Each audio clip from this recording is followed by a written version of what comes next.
I'm hotter than a 3-ball tomcat. Oh, man. Woo. You've got some water there, please. Mint julep.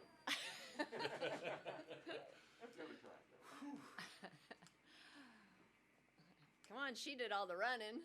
I'm telling you what a mare, huh? Woof. Wow. Isn't she incredible? God, she's incredible. Huh?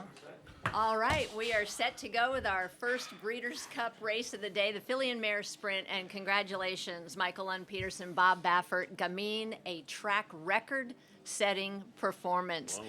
And Bob, I'll start with you first.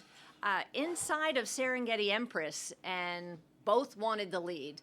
Was that a conversation with Johnny Velazquez before the race, if this was going to happen, make an adjustment and try to get outside? I think we talked about the different scenarios that would happen, and it was obvious that Serengeti, she's a great filly, and that she has to make the lead to do her best running, and so but Johnny wanted to get our filly running and get Serengeti having to get her running, and the way she's been working, I knew we could lay off the pace. I've been working her that way, teaching her how to just relax. And as soon as he opened up Serengeti, he let Serengeti go. He got on the outside. Then he was, from there and on, it was whether, if she's the great filly, we're hoping she is. And, first time she can stalk. And it was at the quarter pole, when she came up to that Serengeti, you could tell Serengeti, she was battling, but this filly is just incredible. I've never trained a filly of this caliber going one turn. And today, that little, she had extra time to get ready for this. And after watching the Acorn, I thought she could win the Acorn. I thought she was doing well enough to win. I didn't know she was going to win by 20. The test was just a walk in the park. And the Oaks, I'm still down the road. I think she can mature, but right now she wasn't ready for that, and it was too much traveling for her. But today, one turn, she is just incredible. And I'm just happy for what she's gone through. I felt so bad for the filly, but Michael Lund, he's behind me. I explained to him the nonsense contamination stuff that was going on, and it sort of is. We didn't want to have to deal with it. It's a distraction, but. Today, I just wanted to show the world today was her day. When we drew the 2-hole, I told Mike, I don't know. I started leaking a little bit. She's got the 2-hole. And tell him what you told me. 2 is my lucky number. So after that, it was like, okay, we're done. And Mr. Peterson, so emotional after this win with Gamine, and just kind of take us through what she's meant. You've had so much success with Bob, More Spirit, other horses as well, but this Breeders' Cup win has to stand out.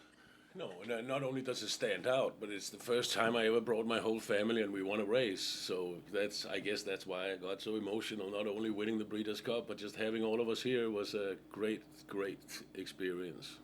And Bob had mentioned that with a difficult, challenging year in so many ways, and so grateful for you and your family for all your support and sticking by him. But the credentials of Bob Baffert speak for themselves. No, but it's all about the team. It's Bob never wins anything without mentioning his team, and I'm part of his team, and we are proud to be here, and of course we support him. And I want to take some questions from the press box, so they should be sending me down some questions for you. But so what is next for her? She's young, lightly raced. Bob? You know what? I haven't really thought about there's a race at Santa Anita if I wanted to run into La Brea. But I don't know, we might give her a break, and like I said, I'd like to venture out and run her beyond 7/8 a mile. I mean, New York races are a mile and a 16th. One turn, we know what she can do one turn. And I really think as she gets older, she's going to mentally be able to handle something like that. And like today, she was perfect. I mean, she was great. She ran straight as a string and just really had it all together today. So I think as she gets older, she's going to be even better. And we're just going to have fun with her. And so we'll, I might just give her maybe a little break. And she's had some tough races this year, and we want to enjoy her next year. And we have, she's so much fun because we know when we lead her up there that she's just so brilliant. And a question coming from the press box. After the 2 positives, can you be confident that a victory like this will erase any doubts about Gamine and her talents? Well, I mean, they were hopefully, I think anybody that knows racing, I mean, the headlines don't sound well, but when you get to the facts, they were contamination. One was an overage, which we were trying to be extra careful. But, now the testing has become so sensitive that we even have to be more careful and be really, I always thought I ran a tight ship. I have to run a tighter ship. We run it like a barn, and we have to run it more like a hospital. And that's the new norm now. And so I'm going to do we're going to do a better job of not even, making sure, double check that their hands are clean, everything, tongue tied, everything. We're in a new age now that, testing is very sensitive. And I'm all for sensitive testing, but I don't want to be thrown in with the bad actors. And it's unfortunate it happened to her. And it was nice to see Bernice win today. She was another victim of circumstances of contamination. And so, I'm just happy that the Mare, she showed what a wonderful filly is, and there was no doubt today that how brilliant she just, that was a tough field. I mean, Serengeti Empress. I mean, we know how she's a great filly, and all those. There was some really nice fillies in there. And to break a track record. Well, as I was just going to say, the track record, and then watching, those fractions that were going up early with Serengeti Empress, were you at all concerned? Oh my goodness, this is a little quick.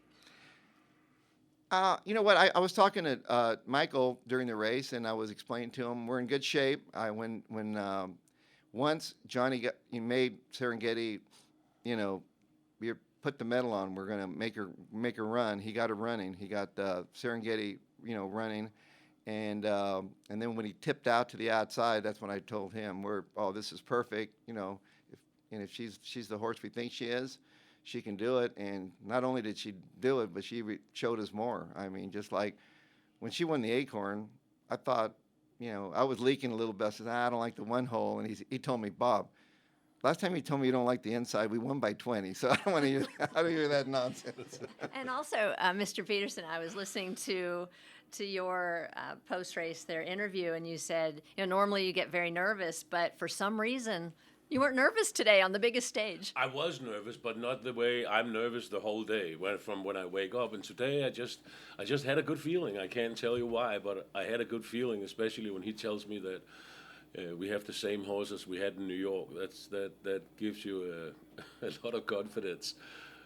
Well, congratulations. Very special to win a Breeders' Cup race, Bob. 16 Breeders' Cup wins for you, but you're first in the filly and mare sprint, and with a filly obviously so special to you. Oh, it is my first, and I can't even remember that. Well, how about that? See, the first, you got it. You got my first. Hey, I'm happy for you. Well, enjoy, and congratulations on Gamine. Very impressive in the Breeders' Cup filly and mare sprint. Us. Thank you. Okay. On the champion stars. Now you get the champagne. Now I got to wait all day.